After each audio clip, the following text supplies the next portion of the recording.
নমস্কার বন্ধুরা, স্বাগত জানাই আপনাদের আমার চ্যানেলে। আর আজ আমি কথা বলবো এক বিশেষ দিনের চৈত্র সংক্রান্তি আর তার সঙ্গে জড়িত পূর্ববঙ্গের একটি অতি প্রাচীন রীতি, যাকে বলে পাচন।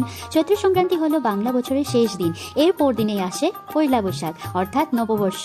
এই সংক্রান্তির দিনকে মনে করা হয় শরীর ও মনকে বিশুদ্ধ করার দিন, যেন আমরা নতুন বছরকে সতেজভাবে স্বাগত জানাতে পারি। এই দিনে আমাদের বাঙালিদের একটা বিশেষ খাদ্যাভ্যাস রয়েছে, যেটাকে বলে পাচন খাওয়া। এটি শুধু খাবার নয়, বরং একটি উপাচার, শরীরকে রুচিকর ও রোগমুক্তি রাখার একটি ঘরোয়া বিজ্ঞান। পূর্ববঙ্গে বিশ্বাস করা হয় এই পাচনের খাবার খেলে শরীরের ভেতরে সব বর্জ্য বেরিয়ে যায়, নতুন বছরে যেন হয় সতেজ, রোগমুক্ত আর শান্তিপূর্ণ। সেই কামনাতে এই রীতি চলে আসছে শতাব্দীর পর শতাব্দী। বাড়ির বড়রা ছোটদের হাতে তুলে দিন এই খাবার, আর আজ আমার মা আমাদের জন্য রান্না করেছে এই পাচন খাওয়া। আর এটাই হচ্ছে আমাদের বাঙালিদের এক গর্বিত ঐতিহ্য।